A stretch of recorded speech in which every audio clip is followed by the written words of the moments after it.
ఈరోజు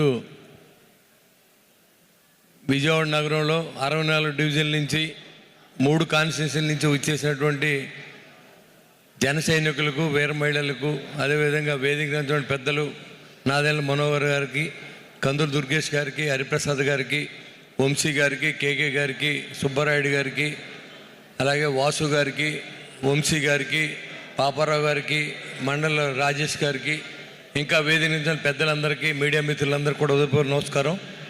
మరి రాబోయే ఎలక్షన్స్ 2029లో మనం గెలవాలనుకుంటే అది ఇప్పటి నుంచి మనం స్ట్రాంగ్గా అవ్వాల్సిన అవసరం ఉంది.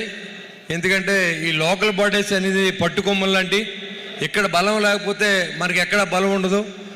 ఏ కాన్స్టిట్యూన్సీలో అయినా, ఏ కార్పొరేటర్ అయినా అవ్వాలనుకునే ఆలోచన ఉన్నప్పుడు కింద స్థాయిలో మన ప్రజల మధ్య నుండి ప్రజల అవసరాలు తీరుస్తూ, నేను గత ఎలక్షన్లో ఉదాహరణకు చూశాను. అప్పుడు చాలా పార్టీలు బయటికి నిలబడడానికి, కానీ జనసేన మాత్రం అప్పుడు కూడా పోటీ చేసింది. అప్పుడు కూడా తక్కువ ఓట్లలో మనం గెలిచాం. భయపడే రోజుల్లో బయటకు వచ్చిన నాయకుడు పవన్ కళ్యాణ్ గారు, ఆయన వెనకాల మనందరూ. అదేవిధంగా ఎలక్షన్ ఫేస్ చేయలేనటువంటి పరిస్థితిలో ఉన్నటువంటి రాష్ట్రంలో ముందుకు వచ్చిన పార్టీ జనసేన పార్టీ, ఏకైక పార్టీ అనే విషయంలో ఎలాంటి అనుమానం లేదు.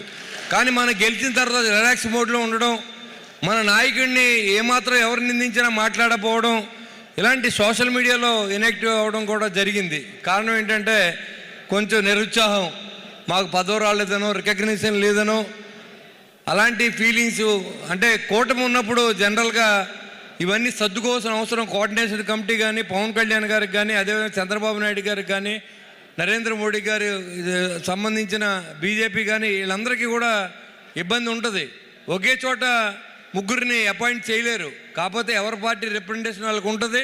అదేవిధంగా వాళ్ళు ఉన్నారు కదా అని మన రిలాక్స్ మోడ్లోకి ఎప్పుడు వెళ్ళొద్దు. ఖచ్చితంగా మనకి ఇదివరకు పోటీ చేసాం.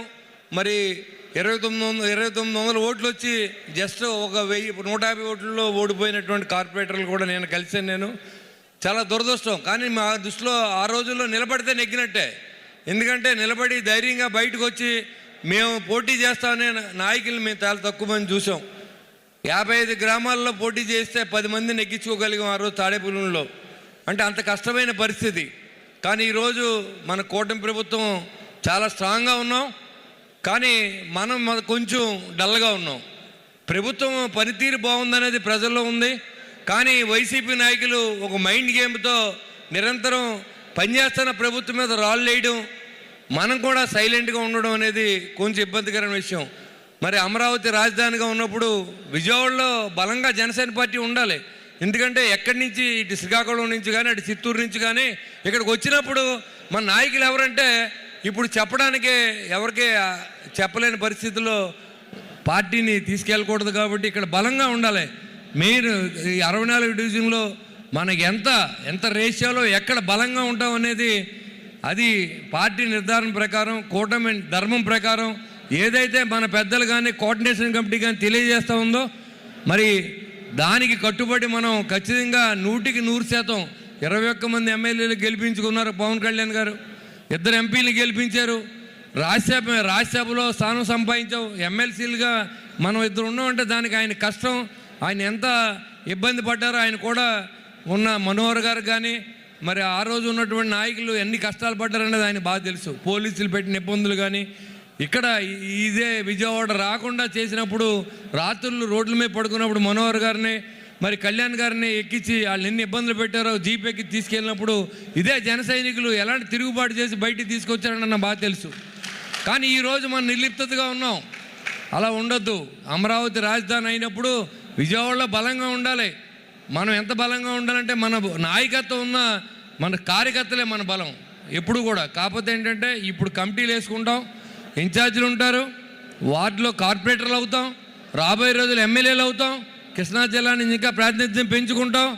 దానికి మేము హుషారుగా ఉన్నామంటే మన నాయకుడు సీట్ అడుగుతాడు, కానీ మేము ఇంట్లో పడుకుంటాం, గెలిస్తే మేము అని చెప్తాం అనుకుంటే మన నాయకుడు కూడా ఎక్కడా కూడా విజయవాడలో బలహీనంగా ఉన్నామనే సంకేతాలు బయట రాకుండా మీరందరూ కూడా మరింత ఉత్సాహంగా లోకల్ బాడీస్లో ఏదైతే కార్పొరేటర్లు అవ్వాలనుకున్నారో వారందరూ కూడా ప్రజల్లో నిరంతరం ఉండాలి. నేను దానికి ఉదాహరణగా వైజాగ్లో ఒక ఎలక్షన్కి అప్పుడు వెళ్ళాను, 33వ వార్డు. ఆ రోజుల్లో తిరిగి నాయకుడు కూడా ఎవరు లేడు. అవతల పాటు విజయసాయి రెడ్డి గారు వచ్చారు. జీకే అని ఒక కుర్రోడు ఒక 3 సంవత్సరాల నుంచి ఒక ఆఫీస్ పెట్టి అక్కడ రేషన్ కార్డుల విషయంలో కానీ అక్కడ ఉన్న ఇబ్బందులు కానీ ఫేస్ చేసి జనసేన జెండా పట్టి ఆ రోజు ఒక్కడే తిరిగాడు. కానీ అతను ఒక్కడే నెగ్గాడు అక్కడ. మళ్ళీ ఆ ప్రాంతంలో ఆ రోజు అతను నెగ్గాడు. అంటే ఆయన సర్వీస్ డబ్బులు కూడా ఇవ్వాల. అలాంటి పరిస్థితి మనకు ఉండాలి. ఎప్పుడు కూడా మన పార్టీ బలంగా ఉంటే మనం బలంగా ఉన్నట్టే లెక్క. ఎందుకంటే మనం యాచించి స్టేజ్ నుంచి శాసించి స్థాయికి తీసుకెళ్ళినటువంటి పవన్ కళ్యాణ్ ఆశయాల్ని ఎక్కడా తూట్లు పడకుండా మన భారతీయులని సందేశాన్ని ఇచ్చుకుంటూ ఎక్కడ కుల మతాలకు అతీతంగా మరి ఏదైతే మన నాయకుడు ఏదైతే జనంలో తీసుకెళ్తూ అందరినీ కూడగట్టుకుని మన జనసేన పార్టీ పెద్దన్న పాత్ర పోషిస్తూ ఉంది. ఇవాళ 21 సీట్లు లెక్క కాదు అక్కడ. ఇవాళ జనసేన పార్టీ లేకపోతే కూటమిని కలిపి నాయకుడే లేడు ఇవాళ పవన్ కళ్యాణ్ లేకపోతే. ఆ విషయాన్ని మనం ప్రౌడ్గా చెప్పుకోవాల్సిన అవసరం ఉంది. ఒక జనసేన పార్టీ నాయకుడికే భారతదేశంలో కాదు ఇతర దేశాల్లో కూడా గుర్తింపు ఉంది పవన్ కళ్యాణ్ గారి గురించి. ఎక్కడికి వెళ్ళినా జనసేన అంటే మనల్ని ఆదరిస్తారు. కానీ ఉన్న పార్టీలు చాలా సంవత్సరాలుగా ఉన్నప్పుడు కూడా జనసేన పార్టీ మన నాయకుడికి ఉన్న ఫేమ్ని మనకి ఆయన దానం చేశాడు.